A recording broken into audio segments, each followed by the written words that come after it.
later, but today is the 11th, and I went to the doctor's office yesterday. I did my gestational diabetes test, and they called me this morning, and my levels are elevated, and my iron is low. So I have to go back next Thursday and do the 3-hour test, and I'm not looking forward to that. You guys won't see this until the following week, because I'll do this and then I'll do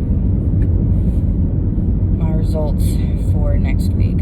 So I have to start taking an iron supplement, and then I will find out what I need to do next week. Hopefully they'll call me back Friday and let me know my results.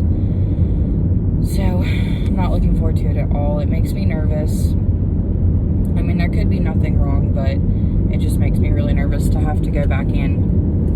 And I knew as soon as I got the voicemail that I was going to have to go back in and do the 3-hour. And I just wish that we could do it sooner. I hate that I have to wait so long to find out if there's anything wrong. We're praying for the best results. I know that people have failed their 1-hour glucose test and then had to go back in and repeat it and do the 3-hour, and everything was fine. So it could be nothing, but obviously it is slightly concerning for me just because I've already had so many problems.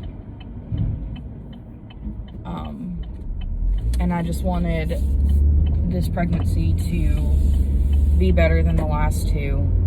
But, you know, again, could be nothing. So we will see. I will update you guys. Like I said, you won't be seeing this until not next week, but the following week after I get my results back, and I will let you guys know. So we'll see. I'm gonna try to stay positive and stay calm, and, you know, just hope and pray for the best. I just want my body to do what it's supposed to do to make sure that our baby is okay and he's healthy, and that we have a safe, healthy, awesome delivery. So whatever we have to do to get him there, that's how we're gonna do it. We got this. But I will see you guys next week with the final results. So fingers crossed all is well.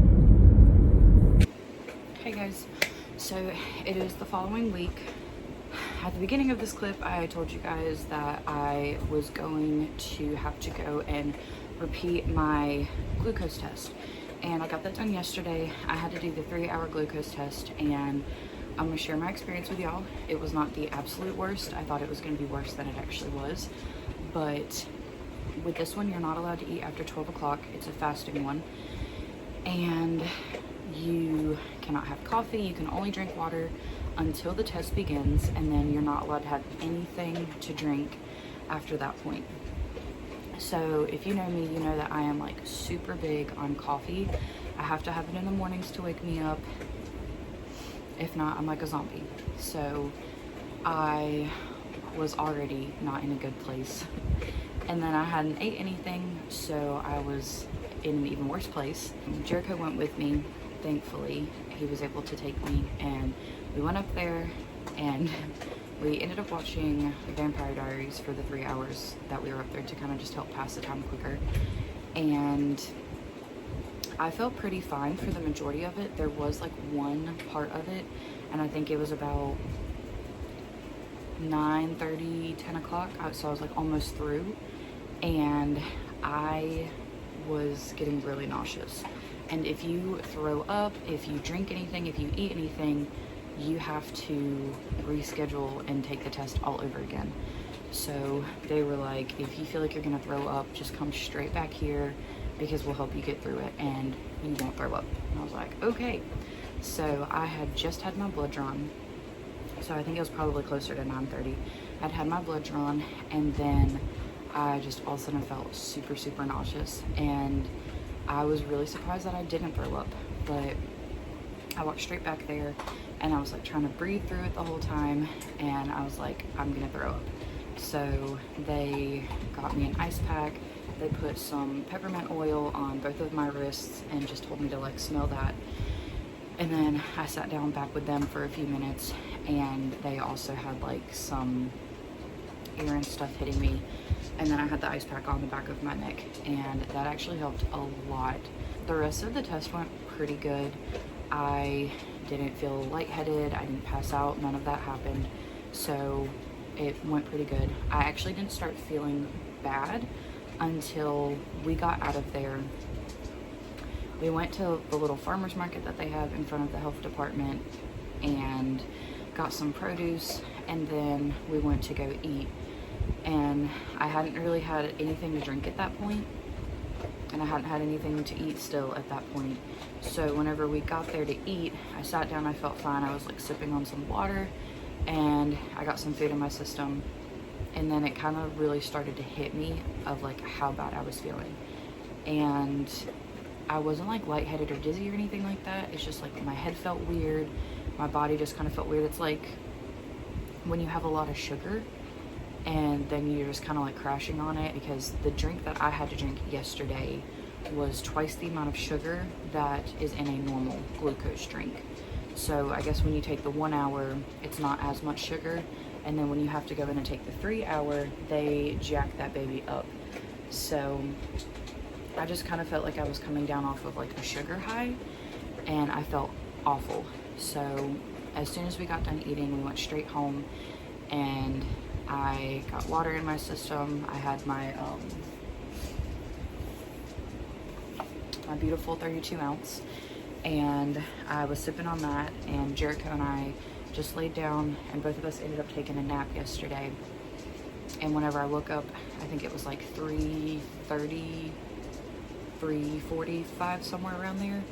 I wasn't really feeling the best still. I felt like a little bit better, but I wasn't feeling like 100%. So I got up and I had something to eat. I finished off my water, and then I filled it up again. And I had a headache, and I realized that I hadn't had coffee yet. So I made me a cup of coffee. It did help it a little bit. My headache wasn't as bad, but it was still there. And I think it honestly got worse just because the sugar was still in my system, because I hadn't really flushed it out, because they wanted me to drink a lot of water yesterday to help flush it out. And I wasn't drinking that much, and I wasn't going to the bathroom that much. So I don't think it was like flushing all the sugar out of my system as quickly as I needed it to. So I ended up getting a headache later on in the evening, and that one didn't really go away. I was actually really surprised, because when I woke up from my nap, I realized I had a missed call, and they had already called me back at 2 o'clock with my test results. Great news, I do not have gestational diabetes. The bad news is that I am glucose intolerant, so my body isn't processing sugars the way that it's supposed to. I don't really have to do, like, I don't have any medications I have to take. They did want me to go to a one-time diabetes class, and I think that this is honestly just going to be super good in the long run, just because of the fact that they will go over, because it's one-on-one. I get to sit down with the nutritionalist, and we are going to talk about just like the foods that I can and can't eat, how many carbs I need to be consuming, my sugars, all of that stuff, and come up pretty much with a game plan for how I need to eat for the rest of my pregnancy, just to kind of help it. And I think that that's awesome, just because it's something that I feel like I'm going to be able to carry on after pregnancy, and then it's something that I'm going to try to stick to, so that way whenever we get pregnant the next time, hopefully it's a little bit easier and we won't have to go through the same things, because hopefully it'll be under control at that point. But who knows, because obviously every pregnancy is different, and I just hope and pray that we won't have to go through this again, because it was not fun at all. But I am very thankful that it isn't gestational diabetes, and I don't have to go back on the metformin. I was just not the happiest person having to take that medicine. Obviously, if I had to take it again, I would do what is best for our baby to make sure that he's getting everything he needs and that he's okay. But I'm very, very thankful that I do not have to start taking that again. So I just wanted to give you guys a little update and just kind of fill you in on what's going on. And thank you for everybody who prayed and just like the support and everything that I've gotten through this. And I will see you guys next time.